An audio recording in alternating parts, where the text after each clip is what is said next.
दादी सा विद्या और माधव के सामने आया अरमान के ब्रेन ट्यूमर का सबसे बड़ा सच। अभीरा पर फूटा विद्या का गुस्सा। दादी सा को हुआ अपनी गलतियों का पछतावा। लेकिन इसी बीच होने वाला है ऐसा धमाकेदार खुलासा जो पूरी कहानी को बदल कर रख देगा। जी हाँ, टेलीविजन के पॉपुलर शो ये रिश्ता क्या कहलाता है में इन दिनों लगातार हाई वोल्टेज ड्रामा देखने को मिल रहा है। हर गुजरते एपिसोड के साथ कहानी और भी ज्यादा इमोशनल, रहस्यमयी और दिलचस्प होती जा रही है। आने वाले एपिसोड्स में दर्शकों को ऐसे ऐसे ट्विस्ट देखने को मिलने वाले हैं जिनकी किसी ने कल्पना भी नहीं की होगी। जैसा कि हमने देखा कि अरमान अपनी बीमारी को लेकर लंबे समय से संघर्ष कर रहा है। ब्रेन ट्यूमर जैसी गंभीर बीमारी से जूझने के बावजूद उसने अपने परिवार को इस सच से अनजान रखा। उसने हमेशा अपने चेहरे पर मुस्कान बनाए रखी, सबकी खुशियों का ध्यान रखा और कभी भी अपनी तकलीफ किसी के सामने जाहिर नहीं होने दी। लेकिन अब उसका यह राज ज्यादा दिनों तक छिपा नहीं रह पाएगा। दूसरी तरफ दादी साहब को आखिरकार यह पता चल चुका है कि अब तक जो भी गलतफहमियां पैदा हुईं, उनके पीछे ऋषभि का हाथ था। ऋषभि ने जानबूझकर ऐसी परिस्थितियां बनाई थीं जिससे अरमान और उसके परिवार के बीच दूरियां बढ़ती चली जाएं। यह सच सामने आने के बाद दादी साहब पूरी तरह टूट जाएंगी। उन्हें महसूस होगा कि उन्होंने बिना सच जाने ही अरमान को गलत समझा और हमेशा उससे नाराज रहीं। इसी पछतावे के साथ दादी साहब विद्या और माधव अभीरा के घर पहुंचेंगे। उनका मकसद सिर्फ एक होगा, किसी भी तरह अरमान को वापस घर लाना। लेकिन वहां पहुंचते ही उन्हें ऐसा झटका लगेगा जिसकी उन्होंने कल्पना भी नहीं की होगी। मायरा और मुक्ति घबराई हुई हालत में उनके पास आएंगी और कहेंगी कि पापा ने एक मैसेज भेजा है। मैसेज में लिखा होगा कि वह अपनी सर्जरी नहीं करवाएंगे। उन्होंने फैसला कर लिया है कि वह किसी पर बोझ बनकर नहीं जीना चाहते, इसलिए वह घर छोड़कर जा रहे हैं और कोई भी उन्हें ढूंढने की कोशिश न करे। यह मैसेज पढ़ते ही दादी सा के हाथ कांपने लगेंगे। माधव की आंखों में आंसू आ जाएंगे और विद्या पूरी तरह से सदमे में चली जाएगी। लेकिन सबसे ज्यादा टूटेगी अभीरा। उसे महसूस होगा कि अरमान उससे नाराज होकर गया है और शायद अब कभी वापस नहीं आएगा। इसके बाद विद्या का गुस्सा सातवें आसमान पर पहुंच जाएगा। वह अभीरा पर बरस पड़ेगी।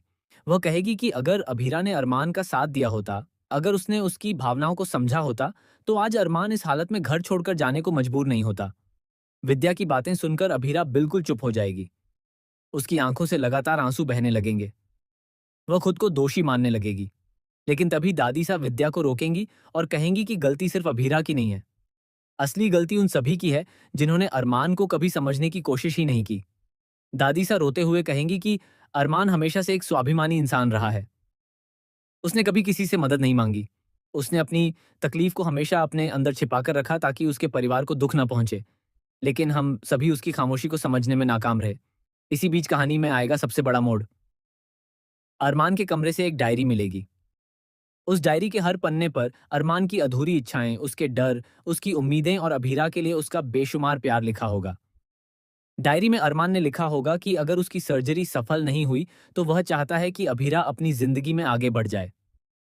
वह कभी नहीं चाहता था कि उसकी बीमारी की वजह से अभीरा की जिंदगी रुक जाए। लेकिन डायरी के आखिरी पन्ने पर लिखा होगा एक ऐसा राज जो सबको हैरान कर देगा। अरमान ने लिखा होगा कि उसे शक है कि उसकी बीमारी सिर्फ एक सामान्य बीमारी नहीं है। पिछले कुछ महीनों से उसे जो दवाइयां दी जा रही थीं, उनमें कुछ गड़बड़ थी।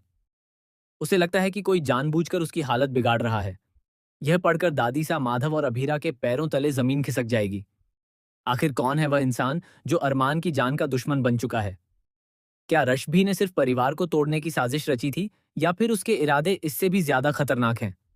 आने वाले एपिसोड में अभीरा सच्चाई का पता लगाने का फैसला करेगी। वह अस्पताल पहुंचकर अरमान की मेडिकल रिपोर्ट्स की जांच करेगी। वहां उसे पता चलेगा कि अरमान की कुछ रिपोर्ट्स बदल दी गई थीं। इतना ही नहीं, अस्पताल के सीसीटीवी फुटेज में एक नकाबपोश व्यक्ति दिखाई देगा जो देर रात अरमान की फाइल के साथ छेड़छाड़ करता नजर आएगा। जब फुटेज को झूम किया जाएगा तो सभी हैरान रह जाएंगे क्योंकि उस शख्स के हाथ में वही ब्रेसलेट होगा जो अर्शबा हमेशा पहनता है। लेकिन कहानी यहीं खत्म नहीं होगी। जब सभी लोग रश्भ का सामना करने जाएंगे तो पता चलेगा कि रश्भ कई दिनों से गायब है। उसका फोन बंद है और उसके घर पर भी ताला लगा हुआ है। इसी बीच अरमान की लोकेशन एक पहाड़ी इलाके में ट्रेस होगी। परिवार तुरंत वहां पहुंच जाएगा। लेकिन वहां उन्हें सिर्फ अरमान की जैकेट मिलेगी और पास ही गहरी खाई दिखाई देगी। सबको लगेगा कि शायद अरमान के साथ कोई बड़ा हादसा हो गया है। दादी सा बेहोश हो जाएंगी। विद्या फूट फूट कर रोने लगेगी। अभीरा पूरी तरह टूट जाएगी। लेकिन तभी कहानी में आएगा एक और चौंकाने वाला ट्विस्ट। एक अनजान नंबर से अभीरा के फोन पर वीडियो कॉल आएगी। वीडियो कॉल में अरमान जिंदा दिखाई देगा, लेकिन उसके चेहरे पर चोट के निशान होंगे और वह किसी बंद कमरे में कैद नजर आएगा।